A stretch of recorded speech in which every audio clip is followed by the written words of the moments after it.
ओम शांति। 5 अगस्त 2022 के ईश्वरीय महावाक्य। पहले सुनते हैं मुरली के मुख्य पॉइंट्स। बाबा ने कहा, अभी हम तुमको ऐसा सुखी बनाते हैं जो आधा कल्प के लिए कोई रोगी नहीं होगा। तुम श्रीमत पर निर्विकारी बनते जाते हो। रावण मत मनुष्य को बिगाड़ती है, बाप आकर बिगड़ी को बनाते हैं। तुम बच्चों में भी यही उत्कंठा रहनी चाहिए कि कैसे हम औरों की बिगड़ी बनावें। दुखी जीव आत्माओं को 21 जन्मों के लिए सुखी बनाना है। जैसे तुम सुधरे हो वैसे तात लगी रहे कि कैसे जाकर उन दुखी आत्माओं की सहायता करें। मित्र संबंधियों को भी समझाना है। सर्विस की उत्कंठा वाले एक जगह नहीं रह सकते। समझेंगे हम भी जाकर किसको सुख धाम का रास्ता बताएं। अविनाशी ज्ञान रत्नों की पूरी धारणा हो तो बहुतों का कल्याण कर सकते हैं। अभी टाइम बाकी थोड़ा है। राम राज्य स्थापन करने में ढील नहीं करनी। रात दिन फुरना रहना चाहिए। कैसे अपने भाई बहनों को रास्ता बताएं, दुख से छुड़ाएं। तुम बच्चों को बड़ा मीठा बनना है। क्रोध का अंश भी ना हो, परंतु सब तो ऐसे बन नहीं सकते। बहुत बच्चे हैं जिनको माया एकदम नाक से पकड़ लेती है। और लास्ट में बाबा ने कहा, अगर अपनी जीवन बनानी है तो सर्विस करो।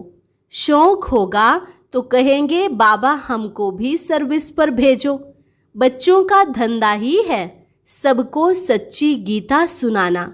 तुम्हें सागर के पास आकर रिफ्रेश हो, फिर सर्विस करनी है। और अब सुनते हैं महावाक्यों को विस्तार से। मुरली का सार। मीठे बच्चे, समय बहुत थोड़ा है, इसलिए रूहानी धंधा करो।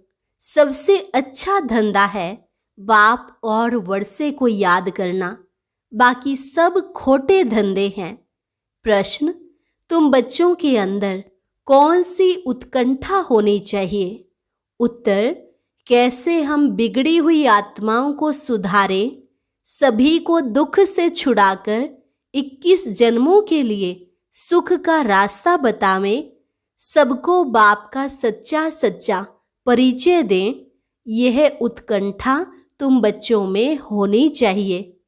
गीत। भोलेनाथ से निराला कोई और नहीं। ओम शांति। भोलानाथ बच्चों को ओम शांति का अर्थ भी समझाते हैं। खुद भी कहते हैं ओम शांति, तो बच्चे भी कहते हैं ओम शांति। यह अपना परिचय देना होता है कि हम आत्मा शांत स्वरूप शांति धाम के रहने वाले हैं।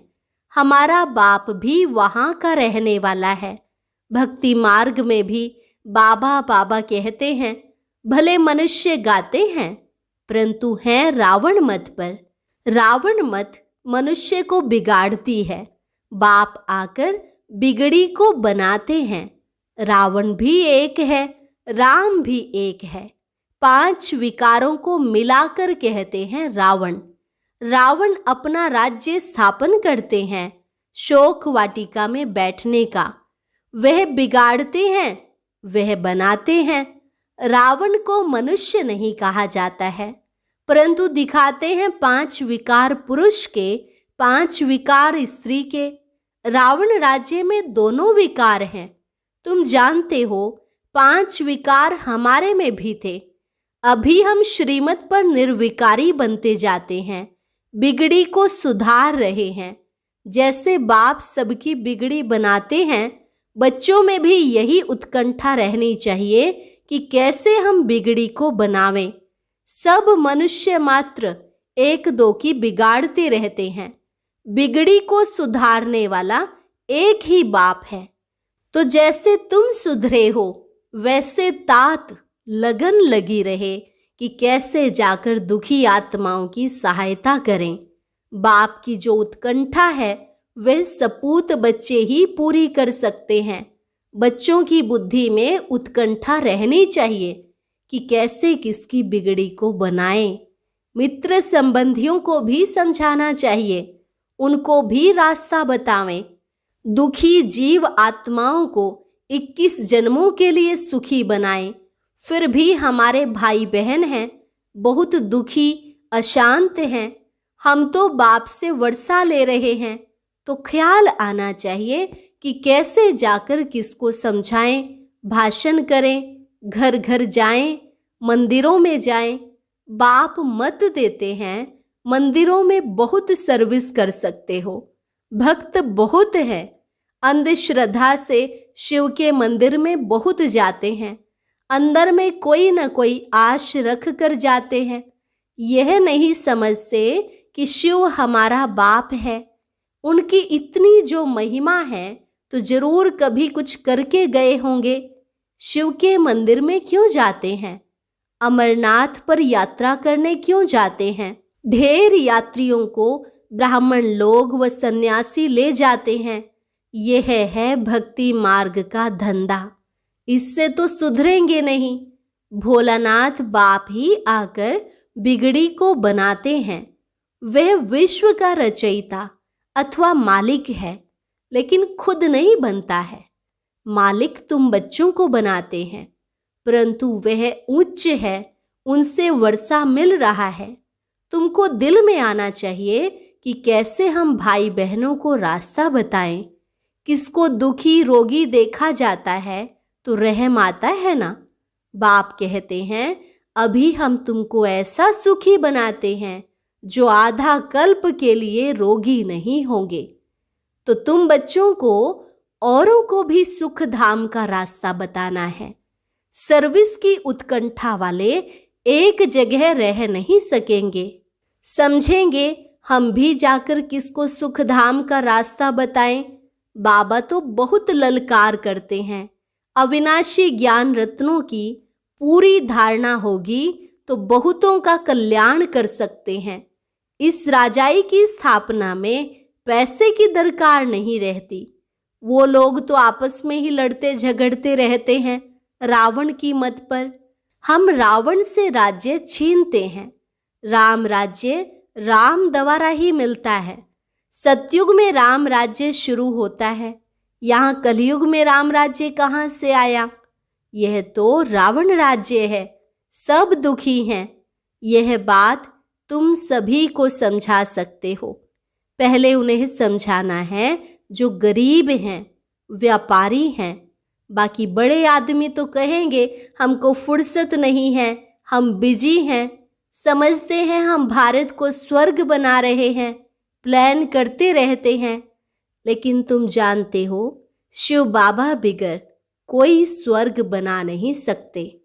अभी टाइम बाकी थोड़ा है। राम राज्य स्थापन करने में ढील नहीं करनी है। रात दिन फुरना रहना चाहिए। कैसे किसको दुख से छुड़ाएं। बच्चों को यह दिल में आना चाहिए कैसे भाई बहनों को रास्ता बताएं। अभी सब रावण की मत पर हैं। बाप तो बाप है जो बच्चों को आकर वर्षा देते हैं। मनुष्य कोर्ट में जाकर कहते हैं ईश्वर को हाजिर नाजिर जान सच कहता हूं। परंतु अगर वह सर्वव्यापी है तो फिर प्रार्थना किसकी करते हैं? उनको कुछ भी पता नहीं है। बाप बार बार समझाते हैं मित्र संबंधियों को जगाओ। तुम बच्चों को बड़ा मीठा बनना है, क्रोध का अंश भी ना हो। परंतु सब बच्चे तो ऐसे बन नहीं सकते। बहुत बच्चे हैं जिनको माया एकदम नाक से पकड़ लेती है।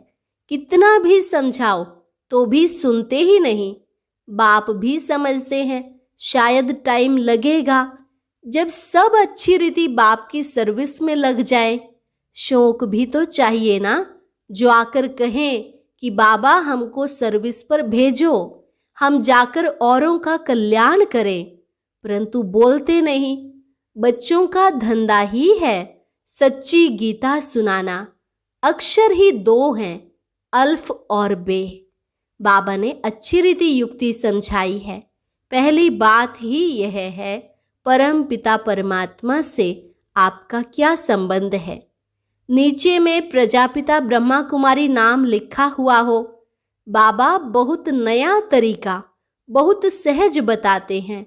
बाबा को उत्कंठा रहती है, ऐसे ऐसे बोर्ड लगाना चाहिए। बाबा डायरेक्शन देते हैं। बाप को कहते ही हैं रहम दिल, ब्लिसफुल। तो बच्चों को भी बाप समान रहम दिल बनना है। इन चित्रों में तो बहुत बड़ा खजाना है। स्वर्ग के मालिक बनने की इनमें युक्ति है। बाप तो बहुत युक्तियां निकालते रहते हैं। कल्प पहले भी निकाली थी और अब भी निकाली है। मनुष्यों को टच होगा कि यह बात तो बड़ी अच्छी है, बाप से जरूर वर्षा मिलेगा। यह भी लिख दो, स्वर्ग के वर्षे के तुम हकदार हो, आकर समझो। बहुत सहज बात है। सिर्फ बोर्ड बनाकर अच्छी अच्छी जगह पर लगाना है। 10-20 स्थानों पर बोर्ड लगाओ। यह एडवर्टाइजमेंट भी डाल सकते हो। हमारे जो बिछड़े हुए बच्चे होंगे उन्हों को यह अक्षर लगेंगे, कहेंगे पता तो निकालें कि यह क्या समझाते हैं।